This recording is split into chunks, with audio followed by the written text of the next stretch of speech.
সবাইকে শুভেচ্ছা। আজকের আলোচ্য বিষয় হলো ইউজ অফ টু। টু নিয়ে অনেকে বিভ্রান্তিতে পড়ে যে কখন ইনফিনিটিভের টু হয়, কখন প্রিপোজিশন হিসেবে টু হয়। এটা নিয়ে টু নিয়ে একটা সমস্যা হয়ে যায়। তো সেই বিভ্রান্তি দূর করার জন্য আমি আজকে টু নিয়ে একটু আলোচনা করব, একটা টিপস আকারে আলোচনা করব। ইউজ অফ টু, টু এর দুটি ব্যবহার আছে, প্রধানত দুইটি ব্যবহার আছে। প্রধানত একটি হচ্ছে ইনফিনিটিভ ফ্রেজের সাথে ব্যবহার, ইনফিনিটিভ ফ্রেজের সাথে ব্যবহার হয়। আর একটা হচ্ছে প্রিপোজিশনাল ফ্রেজের সাথে ব্যবহার হয়। তো ইনফিনিটিভ ফ্রেজের সাথে যে ব্যবহার হয় সেটার গঠন থাকবে, অবশ্যই সেই গঠনটা থাকবে to plus verb. To plus verb অর্থাৎ টু এর পরে একটি ভার্ব থাকবে। ভার্বের সাধারণত বেস ফর্ম, ভার্ব বলতে আমি বেস ফর্ম বুঝাচ্ছি, বেস ফর্ম থাকবে। টু এর পরে ভার্বের বেস ফর্ম থাকবে। এটি হচ্ছে ইন্ডিকেশন যে এটা একটা ইনফিনিটিভ ফ্রেজ। যদি টু এর পর ভার্ব থাকে তাহলে এবার বুঝতে হবে সেটা একটা ইনফিনিটিভ ফ্রেজ। যেমন উদাহরণস্বরূপ, I like to play. I like to play, to এর পর একটা ভার্ব আছে প্লে, এটার বেস ফর্ম আছে। সুতরাং এটা টু আর এটা হচ্ছে লগা ভার্ব, দুইটা মিলা একটা ইনফিনিটিভ ফ্রেজ গঠন করলো। এটা infinitive. He wants to leave now. He wants to leave now, to এর পর ভার্ব বসছে, সুতরাং এটা একটা ইনফিনিটিভ ফ্রেজ। এবং এই ইনফিনিটিভ ফ্রেজের আওতা এই নাও পর্যন্ত যাবে, অর্থাৎ টু লিভ নাও এই সম্পূর্ণটা মিলে একটা ইনফিনিটিভ ফ্রেজ। আর মূল যে বেসিক যে ইনফিনিটিভ ফ্রেজ সেটা হচ্ছে এইটুকু। Come to see me. Come to see me, এখানে কাম এটা হচ্ছে লগা ইম্পারেটিভ সেন্টেন্স। এরপর টু সি, এই টু এর পর একটা ভার্ব সি বসছে, এটা একটা ভার্ব। তারপরে একটা সি ভার্বের অবজেক্ট বসছে, সুতরাং এটা একটা ইনফিনিটিভ ফ্রেজ। এই গোটালটাই ইনফিনিটিভ ফ্রেজ। আর মূল যে ইনফিনিটিভ ফর্ম ইনফিনিটিভ হচ্ছে এইটুকু। আর এই টু সি মি, এইখান থেকে এটা হচ্ছে মিটা হচ্ছে ইনফিনিটিভের অবজেক্ট। এই সব মিলা 1 2 3 এই তিনটে মিলা হচ্ছে ইনফিনিটিভ ফ্রেজ। তাহলে আমরা বুঝবো যে টু এর পরে যদি ভার্ব বসে, টু এর পর ভার্ব, এই যে টু এর পর ভার্ব, টু এর পর ভার্ব, এগুলো হচ্ছে ইনফিনিটিভ। ইনফিনিটিভের আমরা বুঝতে পারবো যে এগুলো ইনফিনিটিভ ফ্রেজ। অবশ্যই টু এর পর ভার্ব থাকতে হবে। এবং দ্বিতীয় নম্বর যে ব্যবহার টু এর, সেটা হচ্ছে পিপি অর্থাৎ প্রিপোজিশনাল ফ্রেজের সাথে এর ব্যবহার হয়। এর গঠনটা হবে টু প্লাস নাউন অথবা noun phrase. To plus noun অথবা নাউন ফ্রেজ। আগেরটা ছিল টু প্লাস ভার্ব, এখানে টু প্লাস নাউন অথবা নাউন ফ্রেজ। নাউনে একাও বসতে পারে অথবা ফ্রেজ আকারেও বসতে পারে। I go to school. I go to school, এখানে টু এর পরে কোনো ভার্ব বসেনি, এটা একটা নাউন বসছে।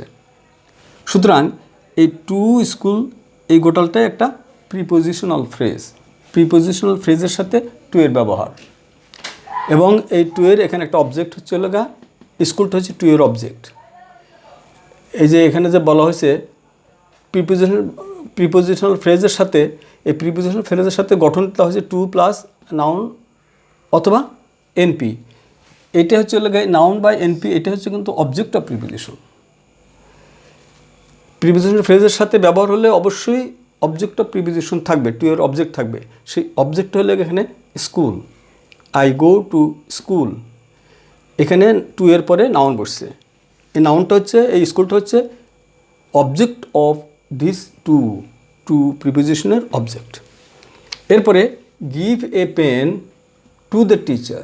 Give a pen to the teacher, এখানে টু এর পরে দ্য টিচার, এটা একটা noun phrase. To the teacher, the teacher হচ্ছে নাউন ফ্রেজ। তার পূর্বে টু বসছে, এখানে নাউনের পূর্বে বসছিল, এখানে নাউন ফ্রেজের পূর্বে বসছে টু। এই টু দ্য টিচার, দুইটা ওয়ার্ড মিলে একটা নাউন ফ্রেজ হচ্ছে। তো এক্ষেত্রে এই গোটালটা মিলেই হচ্ছে একটা প্রিপোজিশনাল ফ্রেজ বা পিপি। তার মধ্যে এখানে টুটা হচ্ছে এখানে পিপি প্রিপোজিশন, টু এখানে প্রিপোজিশন হিসেবে ব্যবহৃত হয়েছে। টুটা একটা প্রিপোজিশন আর এটা noun phrase. Move to the right, move to the right, এখানে টুটা দ্য রাইট এই নাউন ফ্রেজের পূর্বে বসছে, কোনো ভার্ব নয়, নাউন ফ্রেজ। সুতরাং এটা একটা প্রিপোজিশন এবং এই প্রিপোজিশনের অবজেক্ট হচ্ছে দ্য রাইট। এই দুইটা মিলে এটা টু প্লাস এই noun phrase, to plus noun phrase মিলে একটা প্রিপোজিশনাল ফ্রেজ গঠন করছে। সুতরাং প্রিপোজিশনাল ফ্রেজের সাথে টু ব্যবহৃত হয়। প্রথমে ব্যবহার হলো ইনফিনিটিভ ফ্রেজের সাথে এবং পরবর্তীতে দেখালাম প্রিপোজিশনাল ফ্রেজের সাথে টু ব্যবহৃত হয়। প্রিপোজিশনাল ফ্রেজের সাথে অবশ্যই টু এর পরে নাউন হবে, আর ইনফিনিটিভ ফ্রেজের ক্ষেত্রে অবশ্যই টু এর পর ভার্ব হবে। এইটা পার্থক্য। এখন আসা যাক, আমি দু একটা উদাহরণ দিচ্ছি যে come to see it, come to see it, এখানে টু সি, টু এর পর ভার্ব বসছে, সুতরাং এটা ইনফিনিটিভ ফ্রেজ এবং এই গোটালটা মিলেই ইনফিনিটিভ ফ্রেজ, কারণ এই ইটটা এই টু সি এর অবজেক্ট হিসেবে কাজ করে, এই ভার্বের অবজেক্ট হিসেবে কাজ করতেছে, ইনফিনিটিভ ভার্বের অবজেক্ট হিসেবে কাজ করতেছে। এটা কিন্তু কোনো প্রিপোজিশনাল অবজেক্ট নয়, এটা ভার্বের অবজেক্ট, সি এর পর বসছে। টু সি ইট, গোটালটা মিলে একটা ইনফিনিটিভ ফ্রেজ, কারণ টু এর পর ভার্ব বসছে, সুতরাং একটা infinitive phrase. Come to me, আমার নিকট আসো, come to me, come to me, এখানে টু এর পরে একটা নাউন ফ্রেজ, প্রোনাউন বসছে, this is a noun phrase. টুটা বসার পরে একটা প্রোনাউন বসছে, প্রোনাউনের অবজেক্টিভ ফর্ম বসছে মি, আর এই মিটা এটা একটা নাউন ফ্রেজ হিসেবে গণ্য হয়। তো এখানে যেহেতু টু এর পর নাউন ফ্রেজ বসছে, সুতরাং এটা একটা প্রিপোজিশনাল ফ্রেজ, এটা ইনফিনিটিভ ফ্রেজ নয়, কারণ টু এর পর ভার্ব বসে নাই। Walk to catch the bus, walk to catch the bus, এখানে টুটা বসছে, তারপরে ভার্ব বসছে। Walk to catch the bus, walk to এর পর ভার্ব বসছে, সুতরাং এটা ইনফিনিটিভ ফ্রেজ এবং এই ইনফিনিটিভ ফ্রেজটা গোটালটা এই পর্যন্ত ইনফিনিটিভ ফ্রেজ হিসেবে গণ্য হয়। টু থেকে শুরু করে বাস পর্যন্ত গোটালটি ইনফিনিটিভ ফ্রেজ, এগুলো অংশ। এই দি বাসটা হচ্ছে লগা এই ইনফিনিটিভের অবজেক্ট, এই ইনফিনিটিভ ভার্ব যে ক্যাচ ভার্বের অবজেক্ট, কাজ গোটালটা মিলাই একটা ইনফিনিটিভ ফ্রেজ। আর এটা আমি আইডেন্টিফাই করতে পারবো কীভাবে, টু এর পরে ভার্ব বসছে, এটি আমার ইনফিনিটিভ ফ্রেজের অন্যতম একটা চিহ্ন। Walk to the bus, walk to the bus, হেঁটে বাসের নিকটে যাও, সেক্ষেত্রে এখানে ওয়াক টু এর পর দ্য বাস, দ্য বাসটা হচ্ছে লগা নাউন ফ্রেজ, এটা একটা ডিটারমিনার এবং এটা বাস নাউন, সুতরাং এই দুইটা মিলে নাউন ফ্রেজ হলো। দ্য বাস একটা নাউন ফ্রেজ, এই নাউন ফ্রেজের পূর্বে টু বসছে, সুতরাং এটা একটা প্রিপোজিশন এবং preposition plus noun phrase is equal to PP, prepositional phrase. ঠিক আরেকটি উদাহরণ, এখানে আরও উদাহরণ আছে। He went to the station to buy a ticket, এখানে আমরা কীভাবে বুঝবো যে কোনটা ইনফিনিটিভ ফ্রেজ কোনটা noun phrase, prepositional phrase. He went to the station, to এর পরে এখানে একটা নাউন, দ্য স্টেশন একটা নাউন ফ্রেজ বসছে, সুতরাং অবশ্যই এটা একটা প্রিপোজিশন এবং এটা একটা এনপি মিলে একটা প্রিপোজিশনাল ফ্রেজ গঠন করছে। He went to the station, to এর পর ভার্ব না বসে একটা নাউন ফ্রেজ বসছে, সুতরাং এটা একটা প্রিপোজিশনাল ফ্রেজ। এরপরে টু বাই এ টিকিট, এখানে টু এর পরে, এই টু এর পরে কিন্তু এখানে একটা ভার্ব বসছে, এই যে একটা verb, this is a verb, buy, এটা একটা ভার্ব। টু এর পরে যেহেতু বাই বসছে, ভার্ব বসছে, সুতরাং এটা লাগা ইনফিনিটিভ ফ্রেজ এবং এই ইনফিনিটিভ ফ্রেজটা এখান থেকে শুরু করে from here to this point, এই গোটালটাই একটা ইনফিনিটিভ ফ্রেজ। তার মধ্যে মূল ইনফিনিটিভ হচ্ছে টু বাই, দিস ইজ, এবং তার অবজেক্ট বাই ভার্বের, বাই একটা ভার্ব, তার একটা অবজেক্ট এই টিকিট, সে অবজেক্ট হিসেবে এই ইনফিনিটিভের অবজেক্ট হিসেবে এই টিকিট বসছে। এই টিকিটটা একটা noun phrase, this is a noun phrase. A একটা আর্টিকেল বা ডিটারমিনার, এটা হচ্ছে নাউন, দুইটা মিলে একটা নাউন ফ্রেজ হলো। এই নাউন ফ্রেজের পূর্বে এই নাউন ফ্রেজটা হচ্ছে লগা এই বাই ভার্বের অবজেক্ট, আর এই বাইয়ের পূর্বে একটা টু বসছে, এই টুটা যেহেতু বাইয়ের ভার্বের পূর্বে বসছে, সুতরাং একটা ইনফিনিটিভ ফ্রেজ। এরপরে he asked me to meet Masud, he asked me to meet Masud, এখানে মিট একটা ভার্ব, তার পূর্বে টু বসছে, সুতরাং একটা ইনফিনিটিভ ফ্রেজ, ইনফিনিটিভ ফ্রেজ। অনুরূপভাবে they requested me to go to market and to buy him some vegetables.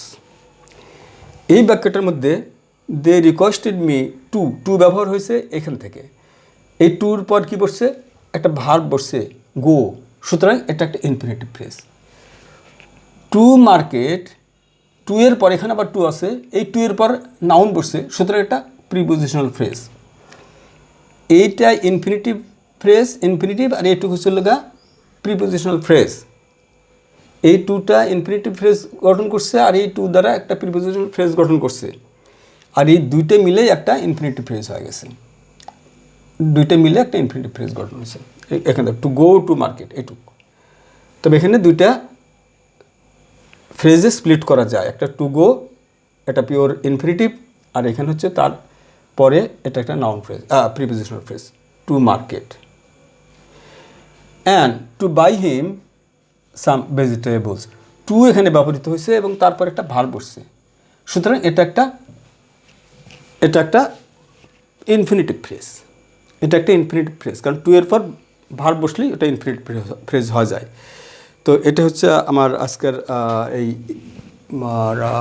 Two এর ব্যবহার সংক্রান্ত যে জটিলতা বা সমস্যা, কারণ কখন ইনফিনিটিভ ফ্রেজ হয়, কখন প্রিপোজিশনাল ফ্রেজ হয়, অর্থাৎ কখন ইনফিনিটিভ ফ্রেজের সাথে টু বসে আর কখন প্রিপোজিশনাল ফ্রেজের সাথে টু বসে, সেটার একটা পার্থক্য আমি দেখালাম। এর পরবর্তীতে আমরা এরকম আরও যদি সমস্যা, যেগুলো আমরা সমস্যায় পড়ি, সেই ধরনের সমস্যা নিয়ে আমরা ইনশাল্লাহ আলোচনা করব। তবে বিষয়গুলো আগে বুঝতে হবে যে ইনফিনিটিভ ফ্রেজ, ইনফিনিটিভ ফ্রেজের সাথে তখনই বসে যখন টু এর পর একটা ভার্ব হয়, এটা হচ্ছে ইনফিনিটিভ ফ্রেজ আইডেন্টিফাই করার চিহ্ন। আর টু এর পর যদি কোনো নাউন বা নাউন ফ্রেজ বসে, অবশ্যই সেটা একটা প্রিপোজিশনাল ফ্রেজ হিসেবে গণ্য হয়। এটুকু মনে রাখলে চলবে। সকলকে ধন্যবাদ।